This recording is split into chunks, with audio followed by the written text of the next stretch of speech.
What up, everybody's Ink Therapy. So I got my brother with me today. You know what I'm saying? Darren Waller, Raider Nation. Yes, Y'all know sir. what's going on with Yes, it. sir. Yeah, man, it's a pleasure, bro. Hey, man, it's always a good time. So we 10 years in at this point, almost 11, really. Yeah, I don't know if you know. 2012, I my don't know if first. you know, bro. When you first came and got tatted by me, bro, I was probably maybe only like a year in the tattooing. Swear, For real? like for real, for real. Like I don't count when I was at my mama's house. Like I was doing Right. line work. Like really, like yeah, I was like a year in. Well, you was getting busy though. 'Cause I remember I got put on through Quay and then Lou Young. Yeah, oh my guys. Yeah. Shout out Yeah. to Quay. Shout out to Clay. Yeah, shout out to Lou doing their thing, man. But nah, bro. Like I said, I'm just happy to have you here, bro. Happy just for the relationship we done built over the years. No doubt. You know what I You mean? got chefs bringing food through. I mean, and this motherfucker like 8 hours every time. Just Every time, nah, we know we don't be just in a rush or nothing. just gonna vibe out, bro. So, yeah. But yeah, shit, one of my biggest things, bro, like, I just want to talk about with you, bro, is just like, yeah, your story, bro. Right. It ain't one that a lot of people can't make it through what you went through. Right. You know what I mean? Like it's crazy. Like I said, me when I found out about your story, yeah, I think, bro, I was still tatting you. I didn't know you was going through anything you was going through, or just just what like how was like just the transition like of like I need to change. Like what was the breaking point? What was the whole process? It was a difficult process. It's a very humbling process. Um, I mean, it took me ODing on pills that was fentanyl for me to step back from the situation and be like, I'm not just in control here or just having fun anymore. Like, I'm kind of like a slave to this shit for real. Yeah. Just like the humiliation, humbling that comes with that, and then you having to ask for help and you got to put your ego to the side and shit like that. So it kind of levels all that pride and yeah, I mean, I had to go do what was because my life was in the balance at that point. I couldn't just, you can't fool yourself at the end of the day. So Yeah. took going to rehab, to coming home, uh, going to 12-step meetings, still going to 12-step meetings, seeing a therapist, still seeing a therapist. Yeah. This 5 years and change later, it's like what helped get me out of that hole, out of that jam. Is what I had to continue to do to stay out of it because, if I do go back to doing the things or thinking the things that I used to think, I could go right back into that. Yeah, I get it, bro. I would say, bro, just for me, I love your support system. I think with a lot of people just in life, like when we are battling anything that we are battling, bro, it's about your surroundings, it's about the people that surround you. They're kind of like you. We have enablers. I guess that would be the word. But just people that kind of just lift you up, tell you, what I'm saying, right from wrong, and hold you accountable. I think a lot of people like in certain positions in life, once you reach certain successes, we surrounded by yes men. Right. And you don't really have people to hold you down, bro. And I love like your circle of people, bro. Like how important is that to have them? Extremely important. And I mean, even for me to allow people to really be a support system for me, I had to, be willing to be lonely for a while because all the friends that I had, most of the people that I connected with most of my life was out of like people pleasing. We were just talking about being an original earlier. And, I wasn't being original. I was trying to fit into what other people expected of me because I didn't have any type of confidence or self-esteem. So all my friends that I called them were all kind of built off of that. Yeah. Whereas, you kind of go through what you had to go through. You let people kind of fall off that naturally fall off. And then it creates space for the people that are, and you can really see the love that's authentic in the people that are authentic. So, Yeah. It's a lot of people that I can name. I don't want to leave anybody out, but Yeah, you don't want about it, yeah. but yeah, it's people that really rock with me for me. Like if I stop playing football right now, if I stop making millions right now, like I know people that really genuinely fuck with me, and that's more valuable than money ever could be. No, fair, bro. I told you we locked. Right. We locked for life, bro. Like I said, you helped me. I'm up, bro. darkest time, bro. You know what I mean? It was there for me. I lost a lot of people in my you know what I'm saying time when I lost my mom, bro. I lost a lot of family, a lot of friends. And I think when people isolate, I don't think isolation is a bad thing. I think we isolate because some people in our lives are like seasonal. Some people come here like to teach you a lesson. But I think a lot of times when we go through isolation, it's to protect ourselves from because obviously the people that we've been choosing to be in our lives are the wrong people. And that doesn't mean they're bad people. They might be the wrong person for you. So you're just more selective of the people that you choose to have around. Like when I come to Vegas and I'm out there with y'all, bro, and we go eat, we vibing. Whenever we go, bro, that circle of people is different than the circle of people that I would normally be around. It's just Right. it's good energy, bro, and it's like I appreciate that. Like, Right. like Right. that's just hard, bro. Yeah, I used to worry about if, folks I was hanging around was, in the streets or outside or, just doing shit that was cool, but not like, having genuine people. If what we do is go eat and just have like real open conversations and like, you share what's going on in your Mhm. life and, allow people into your situation and really connect with them. Like that's what that shit really about. It ain't about, being seen or anything like that. Like Mhm. people just want to feel safe at the end of the day. Yeah. People just want to feel heard. They want to feel seen. They want to feel loved. And that's why we do all the things that we do. That's why we act the way that we act. That's why we dress the way that we dress. That's why you do anything really. You just want to be like, feel like, okay, like I'm all right. Like I'm not fucked up. Ain't nothing wrong with me. Like I'm okay. No, I get that, bro. I agree with you. I agree with you 1,000%. How battling injuries in the NFL, like how does that like your mental, like how is I know your physical, the toll it takes, but like how's that take a toll on like your mental? Um, I mean, it's frustrating. It's a natural human emotion, but when you really sit with it, that situation would really teach you a lot more than it harms you. Really, I look back on every situation where I've been out or I've had to rehab or missed time, and I feel like I've become better as a man. I feel like I've grown spiritually in those times because you know, even I've done a lot of work on myself as far as not pleasing people and not attaching my worth to what I do, but it's still hard, coming back into the league and I had, a lot of success so Yeah. quickly. You still kind of like, all right, like, I'm doing my thing, but people really only just fuck with me because I'm out here eating.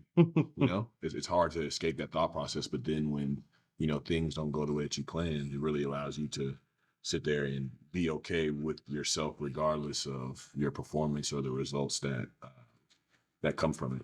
And that's what as people we need to do. We need to be able to love ourselves, regardless of whether I'm giving motherfuckers fantasy points or not. Like that shit is minuscule in importance of the grand scheme of things. So No, definitely. this teaches me to really like go inward and because we think things outside of us will fill the void on the inside, but it's really like everything you got to start on the inside, bro. No, I agree. I agree with that. Like all the way through, because I feel like people naturally, bro. I was talking to somebody about this before. Like when people associate like athletes, rapper, anybody in the entertainment industry, it's like, bro, like you love this person, but you only love them for what they can do for you, how they can benefit you. Once this person is fulfilling that, it's like fuck you. Right. Don't even matter no more. But it's like you still a human being. You still got it. Your family, people, you got to take care of the stuff you have to do, and it's like trying to like you can't please everybody. You can't make everybody happy. Right. The best things you could do is do your best. Yeah, and it's like it teaches you that you can't wait on other people to love you all the time because if you're waiting on people's love to validate you, you're not always going to perform perfectly. You're going to make mistakes. You're a human being, um, and if it's based off of that, then it's like you'll never have a solid foundation of love for yourself, and that's what I've learned. That's why I never really uh, could really love myself or really develop confidence because it was always based off of what somebody else thought or how somebody else reacted or, what a stat line or achievements or accomplishments said about me as opposed to what I really think about myself. I get that. Do you think those insecurities stem from just childhood, going to school, or Yeah, for sure. Being I wasn't like I was always constantly told I wasn't black enough when I was a kid. Hmm. That shit used to bother me a whole lot. um You know, it's and now it's crazy. like looking back, like it's like, I didn't really need, but like as a Yeah. kid, like Kids thought I was white. that shit hurt, bro. Yeah, because Like, I'm a you know what I'm lighter saying? skin tone. People thought I was white. I mean, I don't know if it bothered me, but I think I just always was. If it did bother me, I don't think it's set. If that makes sense, Right. you know what I mean. I kind of always just developed into just whatever I wanted to do, and that's because some people can't do that. Right. Some people can, some people can't. It kind of just whatever works for you, and a lot of us build these avatars. Same thing as your social media profile. Majority of the time, it's the avatar just showing people what you want to see. Right. So it's like this part of me is what you see, but in reality, it's like a lot of time people start to live in that, and you don't really know who you are at the end of the day. Yeah. You just And floating. yeah, You just you're just floating through floating, life. and now you're living up to this persona. You know what I'm saying? Perception precedes reality. You know, what you put on Instagram it's a highlight reel. Nobody necessarily shows their downfalls or the things that they struggle with or go through. My biggest thing with ink therapy is showing vulnerability and showing that as even just as black men, bro, that it's okay to be vulnerable. It's okay to talk. How you mentioned earlier, you said about um asking for help or knowing that you need help. Right. Like, bro, like I'm gonna be real, like I'm terrible at asking for help. I'm terrible at asking for things, period. I work on it Right. because as a man, you take your pride and you take your ego and you set it to the side and then you all right, I'm gonna ask and I'm gonna do this, and then it don't work out. It's like, damn, Right. I should just, you know what I mean? It's been what Yeah. it's tough, man. I can't say I'm great at asking for help either. I mean, I just got put into such a fucking jam and got backed up against the wall that I really had no other choice. Like I've always had to learn the hard way with things. So it's I can't say that I just made a decision one day to be better. I really had to, God had to orchestrate things perfectly for me to be able to open my Yeah, eyes and be like, like I see what you're trying to do here. I get it. One thing I love, bro, I love your vulnerability, bro. What you do and just telling your story, bro, is that's brave. But a lot of people are scared of what people are gonna think about them, what Yeah. people are gonna call them, how they'll be perceived. Um, you living in your vulnerability and able to tell people what you go through. Same thing with me. Like in my space that I'm living in, I'm being 100% vulnerable so I can tell people my story because somebody else is going through what you're going through. And it's not a guideline to tell them what to do to make it through that. And some of the things that we can do can help that. Um, I love what you're doing with like the Darren Waller Foundation, bro. Like what's the mission for that? Like, I know y'all just did. I saw something recently. I was checking it out. I did a fundraiser event, but I know you have people that what do they graduate or Yeah. Just like their, so the foundation, the grant programs, the Against the Wall program. And it's like, it gives scholarships for people to go to treatment and then have aftercare after like sober living, um, you know, anything they need, any kind of housing that they need just to transition back into society. And, I think we're closing in on like 45, 50 people that have graduated. And I'll go to like meetings in the city and, there'll be like random dudes in there and they'll be like, oh yeah, that dude's in treatment off your scholarship. Like, and it's like, it's just pretty, surreal feeling, but I mean, just continue to go up from there. you never help people, bro. Yeah. There's so many people that need help, and the way society is just built, bro, it's not designed for us. It's not designed to help. A lot of times, like a lot of things, especially you just talk about black society and just talk about how it's a trap for a reason.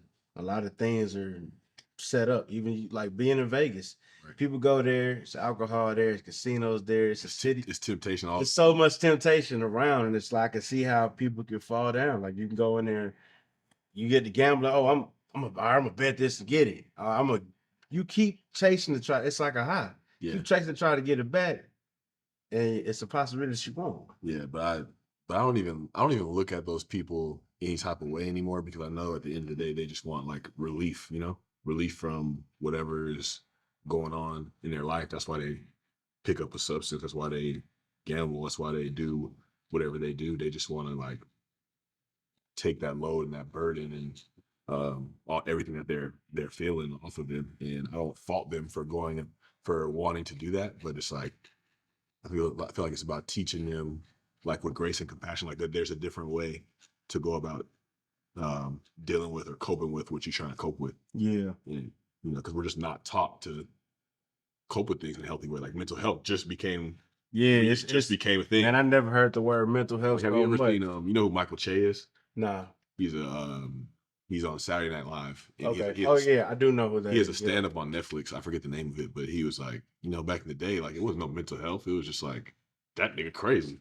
Like, Yeah. essentially, like, and it was funny, but it's like it's real. Like, there's nobody really like looking into your situation, trying to, get to the bottom of it and really try to help you find a solution. It was just like, the fuck's wrong with this nigga, like, Yeah, and or suck that shit up, my boy, like, man up type shit. And it's, that's sent people down roads trying to cover their wounds or cover things that they don't want people to see. And it's like, you know, we ain't meant to live that way.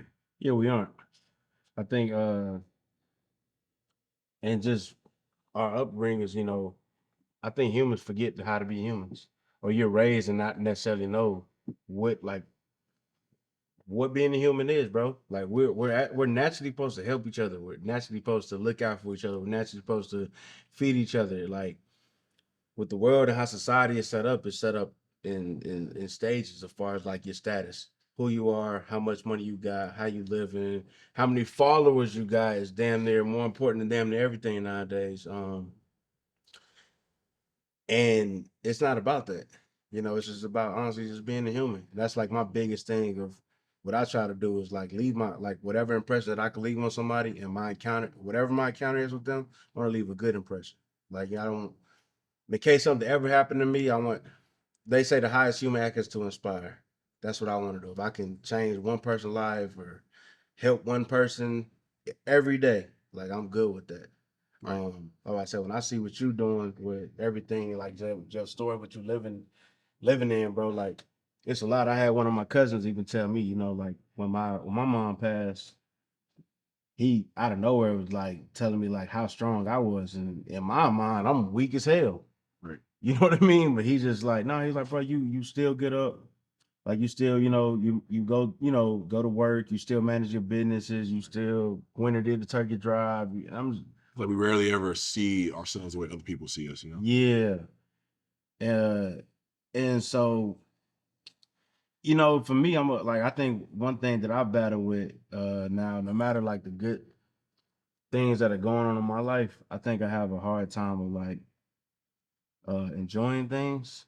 That you went through that, like of just like the best thing can happen, but you just not happy.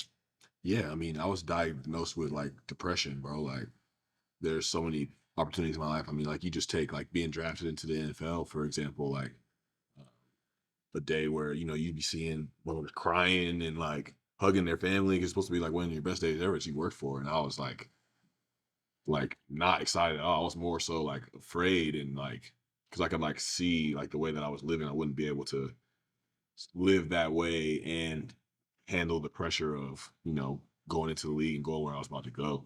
So it was just like I felt no joy. And there's a lot of I'm just like in relationships, in friend groups, and doing things where it's just like I felt no joy. I still struggle with that today. Sometimes it's like you know maybe sometimes I'm pressing too hard to find joy instead of just being present to the moment and experiencing that moment and allowing whatever joy is supposed to come from it come. Mm-hmm. um so yeah, like it's I feel the days today where it's like there's amazing things going on in my life, and sometimes I can still feel like my life is a burden, and it's like it's daily work to uh shift my perspective, and it's hard sometimes. Yeah. And I remember you were one of the first people to you were the first people to tell me about, therapy and how like important it is. Yeah. to go to therapy and how like even you still go to therapy to this day. Like it's personally, it's putting the puzzle pieces together. Like, were you scared the first time you went to therapy, or Yeah, I mean, nervous, or just a whole mixture of emotions, like the first few times I tried therapy, I was just kind of in there giving people the runaround, so I didn't want to be there. hmm, And I was just like, look, I look like telling y'all my pain and my secrets and stuff like that. But like I say, really getting back into that corner and knowing that the only way out is to be fully honest. You start to see the value of it. I started to see the value of it in rehab, yeah, coming home, and I was doing group therapy for a while. And then I had a therapist in Baltimore that I really enjoyed. He was a super cool dude. And then that made me want to continue with that journey. And now I have a really dope therapist in Vegas. But yeah, it's just like you need somebody that you can just fucking spill your guts to and just put everything out there, no matter how good or bad things are going in your life. Like, 'cause if you're carrying things on the insides, it's just gonna make you heavier as you go about your day to day, like on the inside, and you're not gonna show up with the energy that the world needs you to show up with if you're not getting it out in a healthy way. nah, that's real, bro. I literally had only did like whatever the conversation is, the initial one, to kind of get to fill each other Like out. a consultation kind of. Yeah, that's all I got through, bro. Man, that right there was tough for me. And Right. she told me, she was like, in order for this to work, you have to be 100% like vulnerable. You got to be willing to just Right. give all in. And I think, and I'm like, you're right, and I agree with that because I think we as humans, we have so much stuff bottled up inside of us. So if somebody a lot of times asks you what's wrong, you can't tell them because you can't pinpoint it. Right. Because like you said, it's a slew of emotions that are like you said, like you just can't. Yeah. You know. Sometimes, I mean, as far as like emotional intelligence, that's not really a thing for a lot of people. So they be feeling something and they can't even put a word to it or know what exactly it is they're feeling. They just know they're feeling something, but they can't communicate it. And because we weren't taught. I was not taught emotional intelligence growing up. Yeah, me neither. It was just like, look strong, look like you can handle your business, look like you got it all together as a man, as opposed to like you say, vulnerability. Um, and really just like putting yourself out there and acknowledging yourself for what you feel. But yeah, it's tough. It's a lot of things that we need to learn, and mostly it's a lot of things that we got to unlearn that we've been taught or that we picked up along the way in life. Yeah, and then just about habits. I think a lot of times people associate habits with bad habits. I don't think most people associate habits with a good actual good habit. It's like if you wake up in the morning, you decide, all right, cool, I'm gonna go to the gym every day. All right, I'm gonna make sure I eat. I'm gonna make sure before I touch my phone, I read or I pray or I stretch. You know what I mean? Things that are more healthier just for like this just your mental state, your whatever's gonna control your day. You know what I mean? I think a lot of people, like I said, associate. So it's like, what are some good habits that you have like in your life that help you like on your day to day? Mm. Yeah, I mean, habits are big. I was listening to a sermon when I was flying here last night, and the dude said, when you die, you look like your choices. And it's like, every single Oh, choice you make holds weight. Like, no matter how small or how big that it is, you pretty much shape your destiny through what you choose. Um, but I mean, for me, it's definitely carving time out to just to be silent, man. Just to have like solitude to pray and meditate, um, and have that reflection time because we're talking about like how people just kind of going through life with no purpose and no real like feel like their life has any meaning. But how can you stop and evaluate what your life has been and know where you're currently at if you don't create that time to reflect? So you don't know where yeah, you're at. You don't know, you know, where you need to go. Like you need to know where you're at before you get where you need to go. So yeah, I'll say that writing, journaling, um, for me is like a creative outlet. It doesn't have to be like music or writing raps or making beats like for me, but something that is creative to you, and that doesn't have to have any type of limits or parameters on it, but it's something where it's like freedom of expression. Okay. You know, uh, I would say having a therapist for sure. Uh, Building community around you, people that you can talk to and go to, and just not isolate. Um, I'll say reading for sure. Reading a lot of different things, spiritual books, self-help books. Uh, but I mean, really anything, man. It's just like you gain a new Something, perspective. yes, You know what I'm saying? stimulate your mind. And it's just like for me, probably the biggest habit, I'll say coming out of rehab, I knew there was a time where I was addicted to Percocets, right? If Future Mask Off was playing, bro, like I literally could not hear that song and like not want to go get Percocets if I was not already high. You know what I'm saying? So it's like I had to That's be crazy. mindful of the content that I was taking in. So I'm not just listening to anybody rap in my ear all day, because that's like somebody talking to me and feeding me information. So I Yeah, gotta be it's giving you a word. right. It's like a sermon. So it's like switching from TV to sermons and podcasts, switching from, you know, video games to books and going outside and being in nature. It's like a lot of things I had to trade to make sure that on a day-to-day basis I could build momentum with what I was feeding like my conscience basically. Mm, that's real. That's real. How damn, I never thought about it like that. But yeah, Right. that's I agree with it though. Um, yeah, I never really thought about like to like the extension of thinking about listen, like, cause I ain't gonna lie, I've had situations to where like I might hear something or I might be going through something and it automatically put me in a mood. It put me right in a space, and it's like as I'm sitting here thinking about it, I'm like, damn, bro, I done felt that same as that way I feel a certain song. Like, man, I need to go out. Man, I want to turn up. I want to take a shot. I want to, whatever mood it put me in. Like, yeah, it could definitely I get that.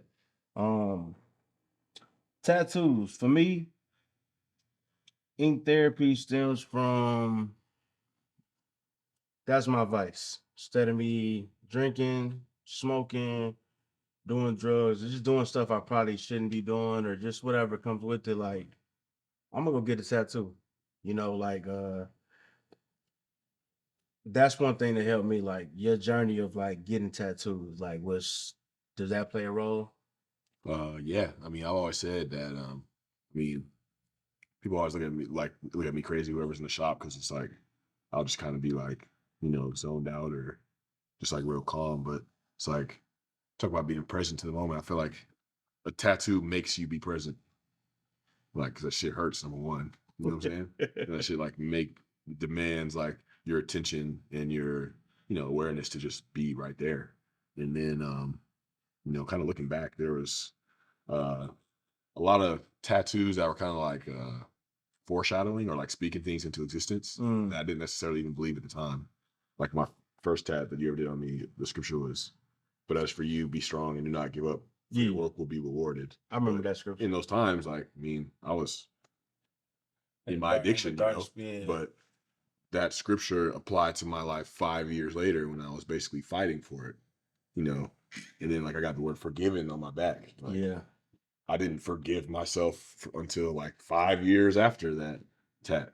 So it's and things like that, like getting. I mean, even this one, like dominate right here, like trying to, build a foundation of confidence in my life. Like I was never really. I was kind of like afraid and like timid to dominate most of my life. It's like it's okay to be confident and believe in yourself and know who you are and know what your worth is. Like Yeah. and stand on it. Like that's okay. And so those are the things I'm still trying to learn and to bring into my life. So it's almost like these messages are here to Just kind of guide remind me you. along the Yeah, way. guide you. Yeah, 'cause I definitely think tattoos it's a guideline. Right. I'm is you could look at a certain tattoo, you could think about what you were going through in that time frame, what was on your mind, or it might just be something you like I say you could just look at to get you through whatever it is at that moment. Right. And it's something that live with you forever. And I think tattoos are way further than what they used to be. coming up, tattoos. You would just go get tattoos, you get a tattoo. Right. But like now, tattoo it's artwork. Like Yeah. it's like you buying a piece of art and you like It's your that's what it is. canvas. It's your canvas. Whatever. You know, I tell people, you know, your body is a temple. You might as well decorate the wall. Right. That's all I'm saying. You ever walk in somebody's house and they ain't had no art on the wall? Shit, boring as hell. Weird. Yeah. Yeah, it's like, you know, but I get it, man.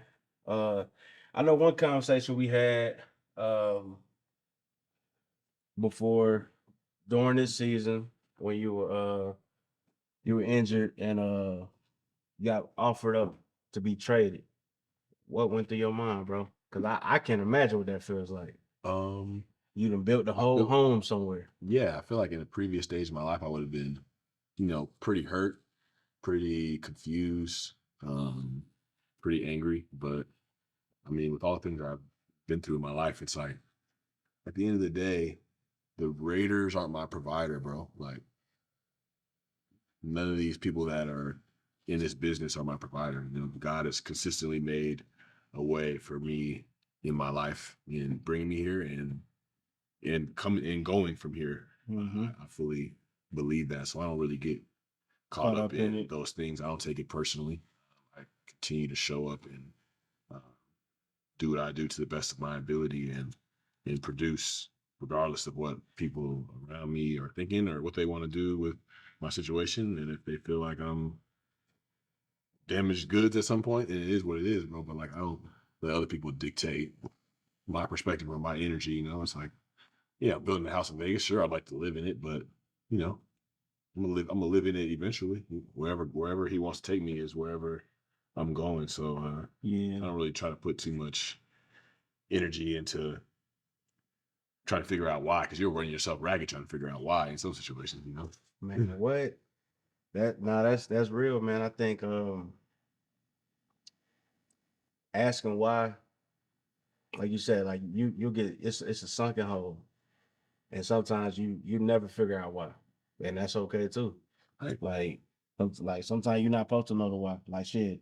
I know we're not supposed to question God, but shit, bro, when I lost my mom, bro, how can I not question God? Right. We not like I said, I know I love God. I trust I believe in God. I believe in but it's like how could I not? You talking about the sweetest person, the nicest person, the most loving person I've known this person my entire life. You know what I mean? Like, and how it happened is just, cancer and it's just out of nowhere. Like, it's not like it was something bro, it happened so fast. And I had to put myself in the space of, I, it's okay for me not to know why. But what I got to do is I have to find a space to allow people. People hit my phone. Some people will hit my phone, bro, and I wouldn't answer it. I wouldn't respond to texts. Bro, I literally just don't be engaged in it at all. Cause I'm in a sunken like a dark place trying to figure out stuff. And I had to get to a point where I realized, bro, like maybe this is something I'm not gonna figure out. Maybe that when my mom passed, that part of me died. And instead of me trying to find myself again, I have to realize that I'm evolving, and this is a new chapter of who I am and who I'm becoming, and the man that I'm gonna have to turn into. You know what I mean? Because life ain't gonna stop. Life gonna keep going. That's what people don't realize, bro. Like you are no bigger or better than the next person. I don't think my problems are any bigger than anybody else's. I tell people just because I have stuff going on, that doesn't mean I can't be here for you. You know what I mean? And Right. I've always wanted to be that vessel to my friends. Like Yep. you can come to me talk to me about anything, but I contradict that vice versa on my own end because I don't allow them to be that for me. Mm. You know what I mean? And that's something I got to work on. Right. Um, When you talk about being a vessel, I feel like that's what success is in my life these days. Like being like, if God's trying to do something in the world, like he can do it through me. Like, people can be healed through me, they could be inspired through me, they could be whatever needs to be done. Like, you know, work can be done in me and can be done through me as well. And it doesn't just stop like with me, like it's gonna get passed on, it's gonna get, so those are kind of things like, and you ask yourself, like asking yourself why when it pertains to the things that you do on a day-to-day basis, like why am I doing these things?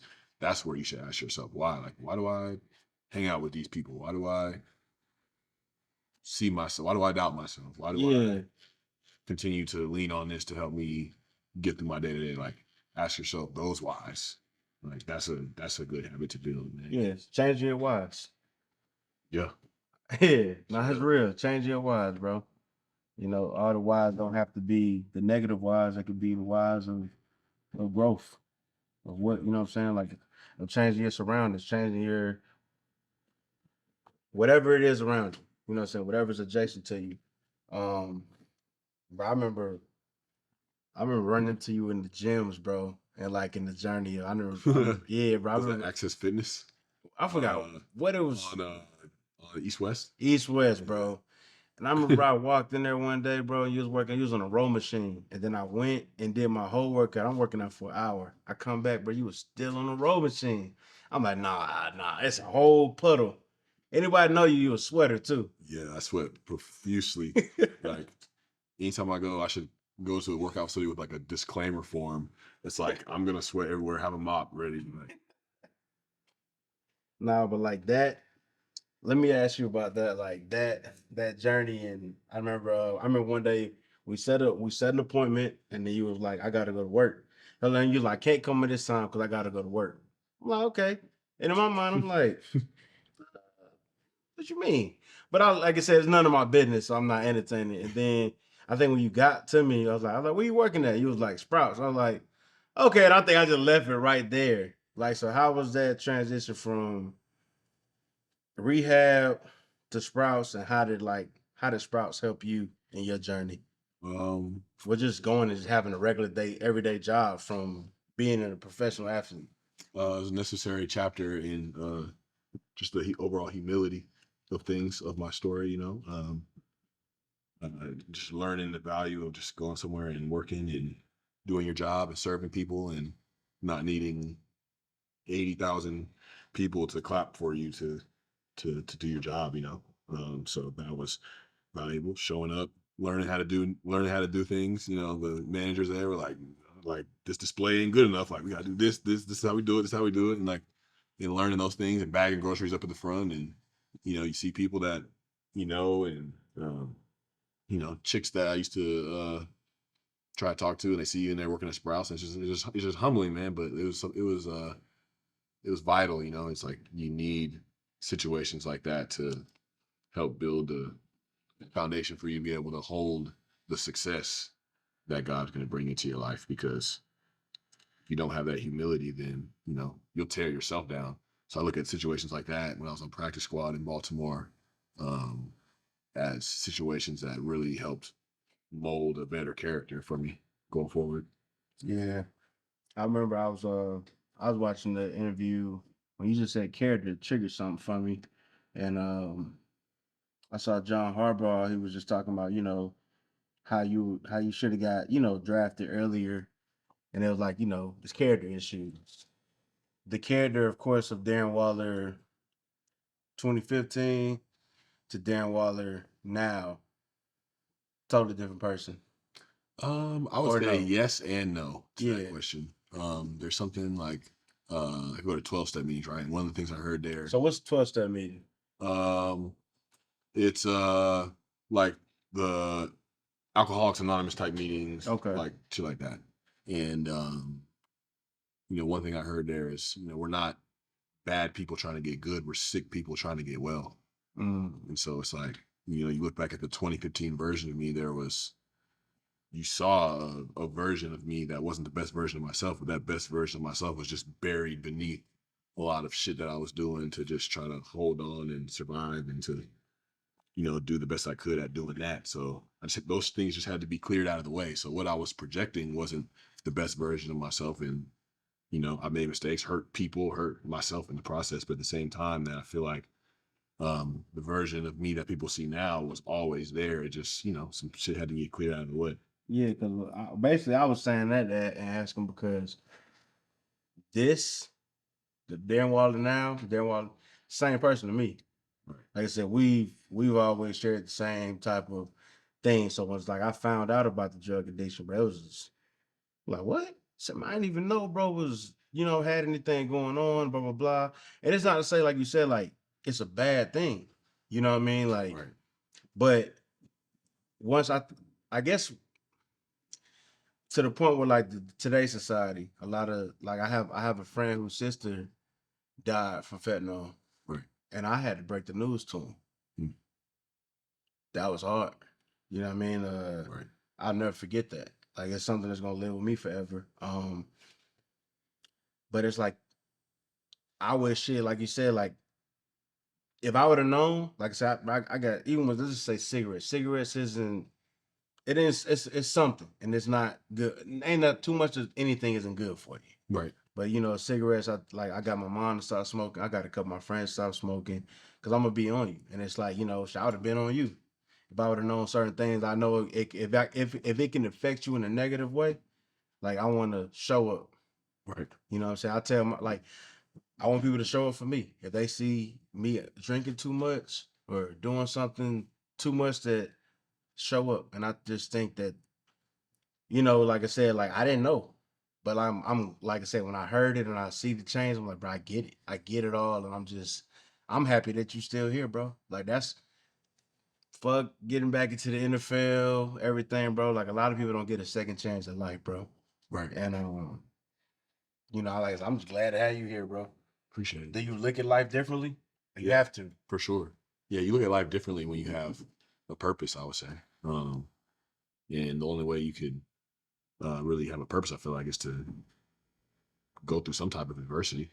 Um, like my purpose today came directly from my experience with drugs and alcohol. Now I'm able to, help people in that space, and it's one thing to do better and live a better life for yourself, but I guess when you have purpose, it's like one of the reasons, like it's difficult to do the work every day to be a better person and keep growing, but one of the biggest reasons that you should do that work is because you never know when somebody may be looking at you or may be around you, and the way that you go about your business on a day to day impacts them in a way that may want to change their life and makes them want to change. And Yeah. I always want to be in that kind of condition to where, somebody may see me and, um, something about the way that I talk to them or show love to people or, respect everybody that I'm around,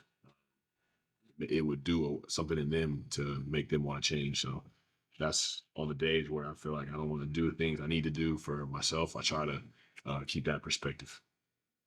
I get that. And then, bro, just I've been to your house before, and I saw your playbook. I think a lot of people just think, when you get to the NFL, bro, you just made it, and all you do is just go to practice and show up for the games, and that's it, bro. Like, nah, bro, that playbook Right. is bigger than the Bible. Yeah. It's just endless almost. Yeah. How is that transition to just like being a student just of the game? Like, and how do you transition that from like personal and on the field and off the field? Is it a hard Um, transition? I feel like if you're always willing to learn and to not take this position that you have everything figured out, but that there's nothing more for you to learn, I feel like you'll always be able to digest something or grow in something because I don't know, I just feel like that's just how the world works, man. Just living in the spirit, man.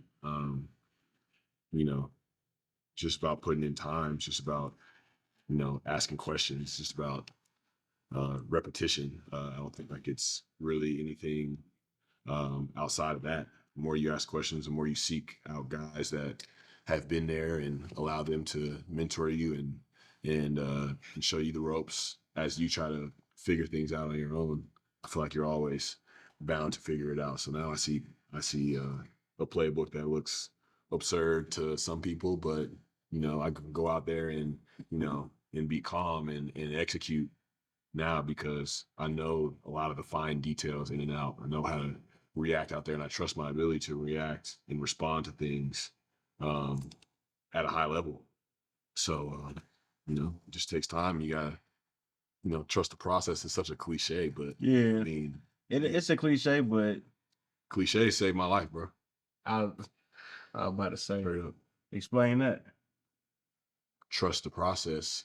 Um, if I was coming back from, working at Sprout, starting to train again, and I was like, man, I got to make the Pro Bowl. I got to do these things. I got to and thinking about solely about those moments down the road, I wouldn't have been able to put all that I had into the moments on the field where I was with Quay and we were splitting the field with a high school 7-on-7 team, just doing drills, like, and just allowing myself to grow in that process. And then when I got reinstated to Baltimore and put on the practice squad, if I would allow my ego to get in the way and be like, this is bullshit, I played active before. No, it's like I'm in that process, like, and finding a better perspective to take. I'm playing against the best defense in the league this year. If I can do something here and get better here, then if an opportunity comes my way, I can take advantage of it. Then I get to Oakland and there's a Pro Bowl tight end on the roster and Jared Cook. And it's like, you can take a perspective of, oh, like, there's already somebody here, but no, it's like, I'm here. I can soak things up from him. I can watch the way he does things and continue to grow as a player.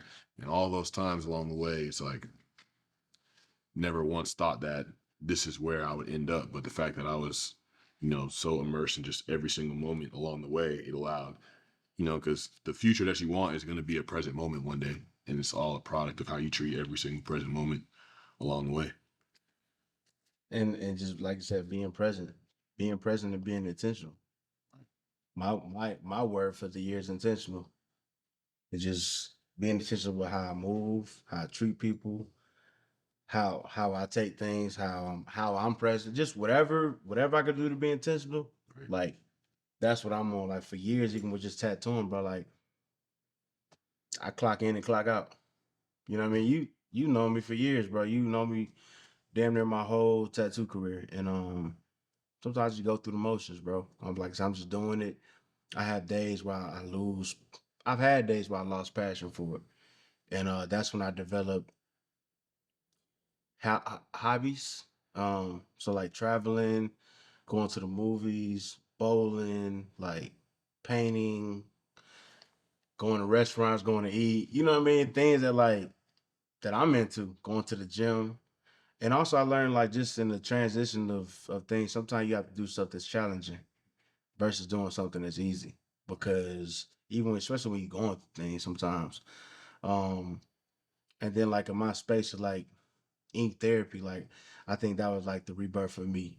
And just also seeing that, bro, like my skill set to be able to do tattoos, how that can help people. You know what I mean? Like I think that's a big thing. And it's like if I can use my power of my skill set of my just who I am as a person to like help people and whatever facet that is, like why not do it? You know what I mean? Like Sure. because yeah, it's tough, bro. Like just going through things and like how to stay in love with something. Right. But then you like I said, I have to remember why I started. Or you know what I'm saying? Or also all the opportunities that tattoo have created for me. And like I said, I'm me in the space of me being intentional. Like that's why I'm like, you know what? Like, let me build ink therapy. Let me give this shit everything that I have and see what comes of it. I don't have expectations. You know what I mean? Like, I don't expect anything to be easy. Uh, but let me do that and just see where it gets me. Step out in faith. That's how amazing things happen, bro. Because faith is blind. Faith is blind. Like we don't know what faith looks like. It's 50-50. It's about what you see with your eyes closed, not Hello. with your eyes open. Hello. Straight up. Hello. What's something you live by like that helps you out like just when you in a tough space or you got to remind yourself of like all right Darren, like you you slacking, like what's something that reminds you to kind of like or something that you live like a mantra or something. You got anything that you We got just for today on my wrist. That keeps me present to the moment. And I would say realizing that everything is temporary. I saw a quote before that said, success and failure are both imposters because they're both temporary. Um, because you have success for a while, but then you may be inclined to think that you'll always be successful, but then something may hit you and you may not be successful for a season, or you may fail at one point and you may fall down and that shit may hurt. And you may think all you ever do is experience that hurt, but then things get better. So it's like, it's about being able to go through life with a sense of balance. You know what I'm saying? Like the balance of, like you're just talking about, life's meant to be enjoyed. Like, why live life if you're not enjoying it? Yeah. But at the same time, uh, the best version of yourself can't come into fruition if you're not being challenged. So it's finding the balance between those two, and nobody can give you those answers. That's what I try to remember. It's like, there is no answer key. There is no perfect way to go about doing things. It's about me having a spiritual experience and going on a journey and figuring this shit out as I go. I ain't never got nothing all the way figured out, nor will I ever. But it's about taking what I've experienced and learned along the way, growing in that, and then pitching that game to somebody else.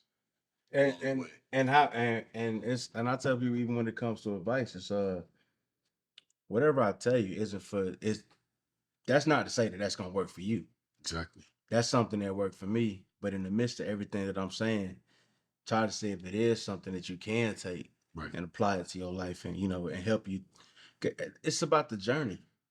Everything I feel like is about the journey, but life is too short, like you said, to be depressed all the time, to be sad.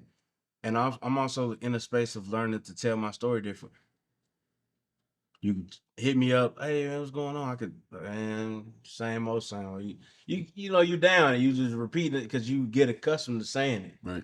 But it's like, no, I'm gonna tell my story different. Like, man, I ain't the best, but guess what? I'm having a good day today, and I'm working on it, and just being present in that. And that's one thing that helped me out in this process of what I got going on. And just honestly, bro, just being blessed with a lot of the things that we are able to do. You know what I mean? Like, I have, this shit strong. It's that tea tree, that tea tree. But no, I was very like, just I think a lot of times, like I said, we don't see things a lot of times, like we're so accustomed to it. Like, bro, I have two working arms. I have two eyes that work. I have my legs work. Gratitude, man. Gratitude goes a long way. It goes a very long way. I don't think you can be grateful and complain at the same time. It's just like you choose one or the other, and you always have a choice. Man, I agree with that, bro. We just finished up this piece. Is there anything that you want to leave with the world, bro? Oh man, anything that I want to leave with the world. Whoever sees this or something, just whatever. I would say, never let your current situation, your current circumstances, dictate your strength or your worth at the end of the day. 'Cause things may not always look great, but there may be a reason why things don't look great. There may be a reason why you going through what you need to go through, because you need to uncover something about yourself, or grow in something, or develop um, some grit about you to be able to handle what's about to come your way. So adversity is the only thing that's gonna catapult you to exactly who you want to be. So embrace that shit. That's some real shit. My brother, Oh, yeah, man. you got that. He gonna keep it sanitary, bro. Yeah. Yeah, man. We gonna Elbows, man. Yeah, man. Elbows. We gonna get some B-roll, let people see what the tattoo looking like, bro. But yeah, I appreciate you, and also, bro, just man, you got some shit in the works. You know what I'm saying? We're in therapy, bro. And maybe we can help the people through our journey, bro. 1,000%.